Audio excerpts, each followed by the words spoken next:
Hello friends, my name is Brian Moshiri and welcome to my channel. Karibu sana if this is your first time being here, and welcome back if you've been here before and you've elected to come back. This is episode 2 of Coming to America. And just a clarification, in the comments of my last video, the first episode, I think people misunderstood what I was trying to say in the video.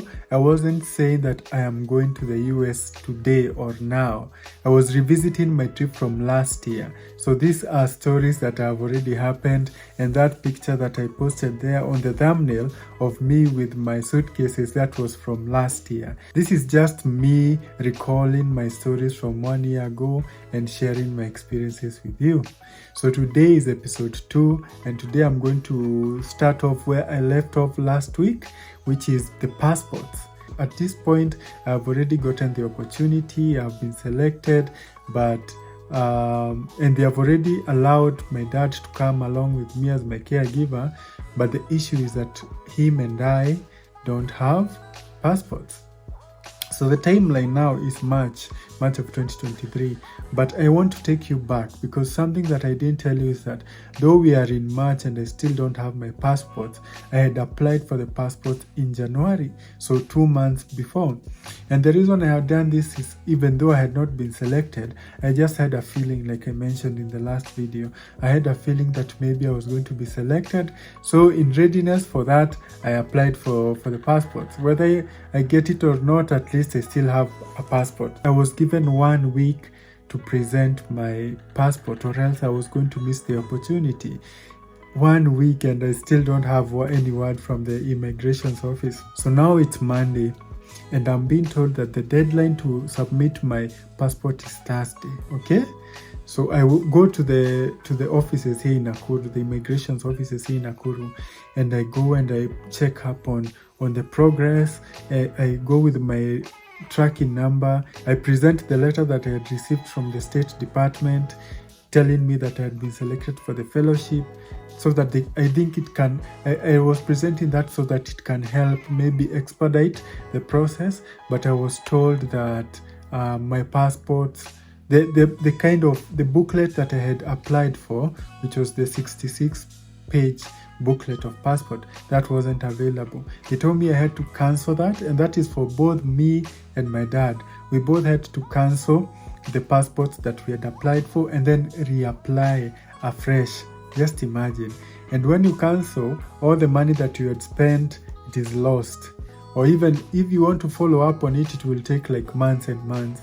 And I didn't feel like I had that time or energy. So I just cancelled the prior booklets and reapplied again. And if you have applied for a passport here in Kenya, you know it can be time consuming.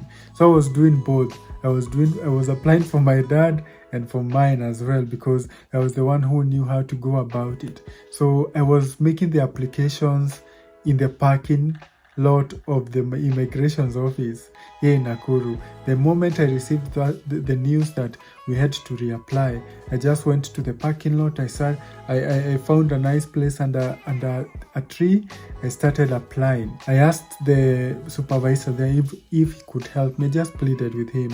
I pleaded my case. I let him know that this was a very good opportunity, my opportunity to go to States maybe for the first time, and really made him know that this was important to me. And he offered his help and told me that he would help us as much as he would. But it was going to be a long shot, because we are trying to get a passport in 3 days here in Kenya. That was a long shot, and to be honest, I didn't think it was going to happen. But at this point, what we are doing is I'm calling anyone I think can help. And at that point, everyone is just asking for money. There's someone who had reached out to. They told me I needed to pay 20,000 and then pay for the passport. So the passports we were paying, I think it was around 5,000 thereabouts. I don't remember the price. So it was for me and my dad. So 20,000 for me, 20,000 for my dad, and maybe 9,000 for all our passports. So that is a lot of money. I just decided to have faith in the supervisor here at the Nakuru Immigration's office and trust his word that he was going to help me. So that was Monday. Tuesday came, Wednesday came, and we received the call that we needed to go to, I think it's Nyayo House where the passports are gotten. We needed to travel to Nairobi so that we can follow up on the passport. That is on a Wednesday, and Thursday is the deadline. So my dad traveled to Nairobi, to Nyayo House. He spent the afternoon there, and after a few hours he called me. He told me the happiest news I needed to hear at that point. He told me, I have the passports in my hand right now. And I was beyond elated because I was so anxious and I was so worried that, again, this was going to be the thing that stands before me and this opportunity. And I just couldn't help but feel like things were going to go really wrong. But in the end, they worked out. So that was my miracle. That was the miracle that happened, getting a passport within 3 days and without having to pay anyone money or bribe anyone, because that is just the way here. And once I submitted the passports, we knew that now we had gotten over that hurdle, and now it was the next step. And the next step was to go for visas. I had heard all these stories where people have gone to apply for visas over and over and over again, and each time they are denied. And I didn't know, I kept on failing. There was this anxiety. I didn't know what I was afraid of, that something may be in my past or something I have done. People would tell me that the people who give you visas also look into your social media account. So I was worried. I didn't know, maybe at some point I have written something that was out of order that could cost me this chance. So at the time I also had taken out a loan that I had not paid on my M-Shwari. I was wondering, could this also, at that point you are just thinking about all the ways that things can go wrong. So I was thinking, could this also spoil my chances? I don't know. But I just had to wait. As we were waiting to go for the visa interviews, we asked what kind of documents we needed to support our application. Some people told us you need to take your bank records. If you don't have bank records, you need to take pictures of your land to assure that should you go to the US and you are unable to take care of yourself, you can sell your land. Marriage certificates for my dad, high school certificates for me, my college manuscripts, or my college result slips, because I didn't have the certificate yet. We had like a file this big full of documents that we are going to present for visa. So we had a very wonderful lady who was taking care of the whole team, the fellowship team, and her name was Sonia Elderman. She had planned like the entire week where we would go, not only for the visa interviews, but also for orientation, for it was being called the pre-departure orientation for the fellowship. So that was scheduled to happen in Nairobi. We had to travel to Nairobi for orientation and the visa interviews, and we were being hosted at the Holiday Inn. I think it is an American chain of hotels, because I saw some Holiday Inns in the US as well. I had been in hotels before, but I had not been in a hotel that was this. I think it's a 4-star. I think the Holiday Inn is a 4-star, and the rooms were just immaculate. They were clean. They had an understatement about them, but the colors complemented everything. It was just an amazing, wonderful time and wonderful place to be with, and the beds were very comfortable. And during breakfast, as I'm coming from breakfast, I meet Waruguru Kiai. If you guys, the Kenyan people probably know her as Village Thoughts and Dreams. That is a wonderful writer. She's comedic. She writes very thought-provoking pieces on Facebook. So I met her and I was starstruck, because I've always read her content online, but I've never gotten the opportunity to meet her. Also, keep her in mind, because she's very important to this in this story. So we go and introduce ourselves. And during introductions, that is when I realized that I'm in a room with such amazing, incredible people. and very well read.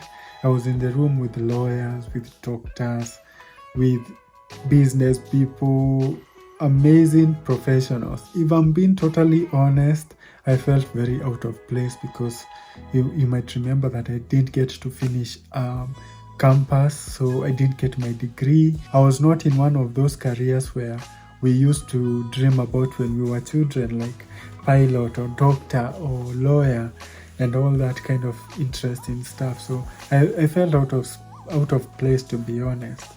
But I was happy to be there. We were told that from that point we would go to the embassy, and we set out. I remember it being a very rainy morning. It was on a May morning. It was very rainy, very cold, very dull. I'm seated there in my white pants, very nervous about the interview, and I had been told that I was going to be first. So that was in my mind as well, because I wasn't in a position where I could ask someone, how did it go? What did they ask? What should I expect? I was number one, so I had to be there first, and I had to do it without experience, so to say. So we got to the place, to the embassy, and when I was preparing to exit the car, to transfer from the car, I put my hand on my thigh and I saw a big spot of wetness. So my catheter had broke and it had leaked. My entire groin area was wet, and I felt like, oh my God, how embarrassing. This is probably the most important moment in your life. You're surrounded by your peers who you feel like you're not even at par with, because you feel like they are all professionals and you are just like another village boy from the village. And now to make matters worse, you have peed on yourself, so to say, because I have no control over that area of my life. But let us just say I peed on myself.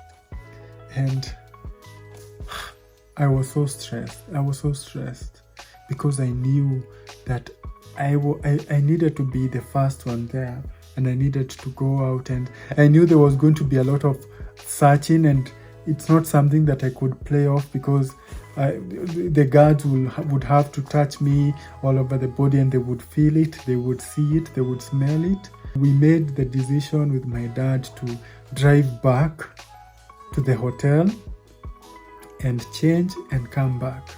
I spoke to Sonia and I told them, I have just had a bathroom accident. I just need a few minutes to go and change and everything. They told me, it's okay, guys will have lunch first before they go into the interview. We drove back as fast as we could. So this time, my dad had like a bearing now of where we are and where we needed to go. So we didn't have to use Google Maps this time. Still very cold, very gray. So, and I'm seated here there thinking, oh my God, this is where my dream comes to an end. Like, this is how the story ends.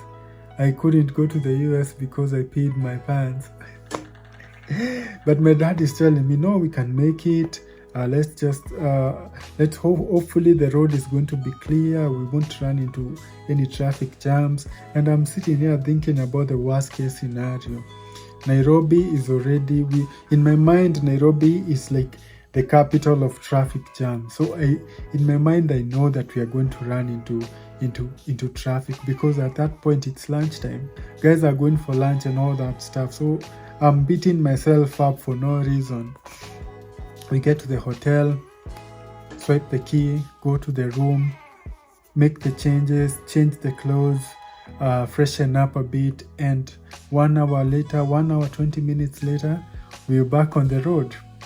And now I'm feeling a bit more energized, and I'm just hoping that they didn't go in without me. Luckily, guys have just finished their lunch. We get there almost to the minute of guys just coming from the restaurant and heading towards the embassy. And I'm now starting to feel like things are starting to line up. Like, now this is written in stone. If we got here on the exact time, then nothing can go wrong. I'm first to get in. There's a lot of searching, a lot of security before you get to the embassy. You go through the first security spot, you go through the second. They had an issue with me going there with my power wheelchair. They were not very keen about me going in with my battery, but they allowed me to go in with the wheelchair, which was good because I got to be independent. So my dad and I got through. We left our belts there, we left any metallic thing there, and I was fast. And I went to one of the counters. In my mind, I had envisioned that sit on one side of the table, and on the other side was a US official of some sort, and they would be asking me questions. But the truth of the fact is that it's like a bank teller sort of thing.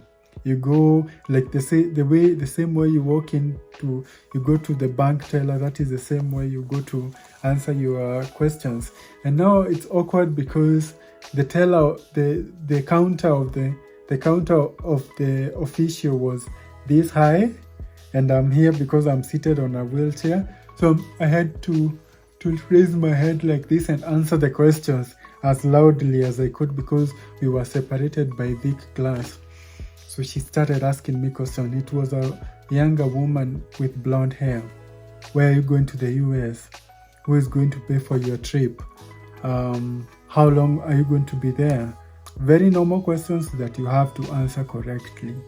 And after some 4 or 5 minutes of me and my dad, I'm standing next to my dad, and she's asking us questions at the same time. She told me, I'm going to approve your J1 visa, and speaking to my dad, she said, I'm going to approve your B1, B2 visa. So I got a 3-month visa, and my dad got a 6-month visa, and that was that. We went back to the hotel, and it was around 4 p.m. at this point, and everybody was scattered. They had relaxed now. I just went to the restaurant, and I sat down. I sat at one of the tables alone. I asked for tea and pancakes, which ended up being super expensive. Tea and pancakes for 1,500 shillings. That is so expensive. But I didn't want to think about that. I just wanted to say thank you to God. Thank you for Him aligning the stars so that I could be there at that point and just feel the beauty of achievement, because that felt like a big achievement for me. So my dad was in the room. I was sitting there drinking my tea as it was raining outside. I felt so good that I called my friend Bobo. I told her, hey, I'm here. You should definitely come over. Let's go and watch a movie, which again, I had never been to a movie theater before. But I knew that there was a movie theater at Two Rivers, and I didn't want to go alone.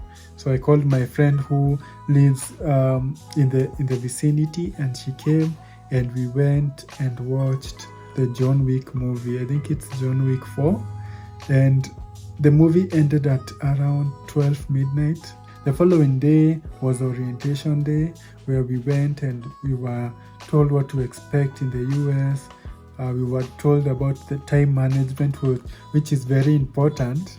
Like for Americans, time is they don't joke around with time. If you say you're going to be there by 7, best be there by 7.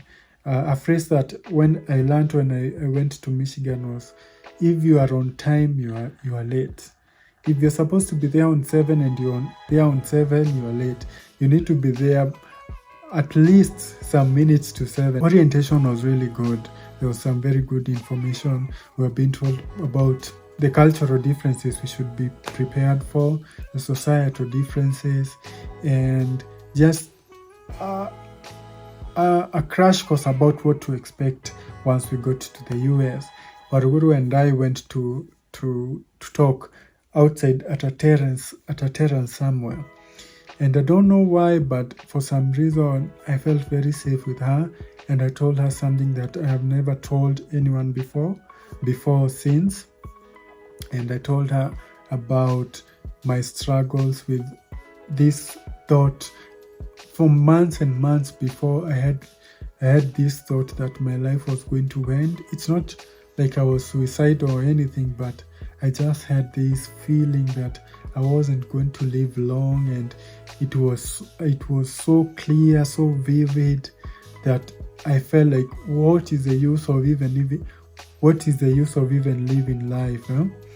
If it's going to end abruptly.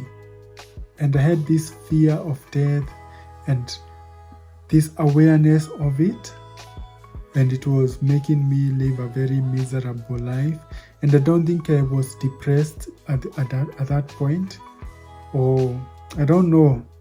I don't want to diagnose myself, but I just had a moment with her where we had this moment where I shared all my fears, and I told her, for a very long time, I have believed that I'm not going to live for long, and I don't know where this comes from. I don't know what causes it, but it's something that has been looming around me for some time. And the reason why I was telling her all this is because being selected for the fellowship had just subsided those feelings. So maybe I had been going through some kind of depression, and this selection or this opportunity just made things better for me. So she really encouraged me. So I'll never really know what that was all about, but I just know it was a very confusing time for me, and a very mentally unstable time where I didn't know what was happening, and I didn't know what I needed to do to make things better. I guess I could have gone for, I don't know. It was a pretty confusing time for me, and I'm very happy that is now behind me.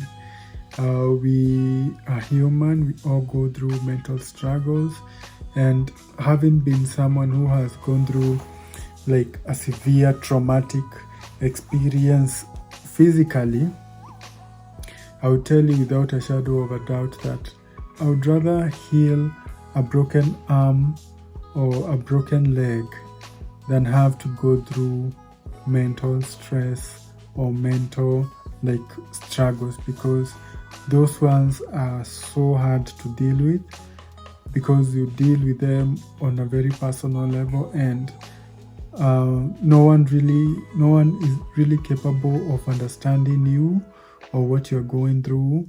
And if you are like me and you struggle to articulate yourself and articulate the feelings you're feeling and communicate them in such a way that the next person is going to be able to help you, I think it's very hard for people to get through that. And I'm just so glad that that is behind me.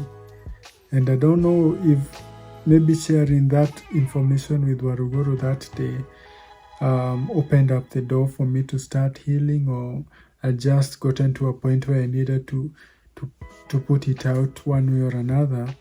But I'm glad I did, and I'm glad I'm sharing this with you right now. And if you have maybe similar struggles or any kind of struggles right now, I hope I honestly hope it gets better with time. That day when I left Nairobi for Nakuru, I've never had a better drive, because I like traveling, but I don't like being in cars for a long time. I had such a wonderful drive back home. I remember making even TikToks. I was that comfortable and I felt that good about myself that I was making TikToks in the car. I felt so uplifted and so motivated and so ready for the future. Before we got to Nakuru, I took my phone and texted a friend of mine. Her name is Kairetu Jenny. She's very popular on TikTok, and that is where we met, and she's always the first one to wish me happy birthday. Beautiful, remarkable woman. And I texted her and I told her, what are you doing next month on the 20th? She asked me why. I told her, I am going to need your services. She told me, what do you need? I told her, I need you to drive me to the airport because I'm going to be traveling to the US.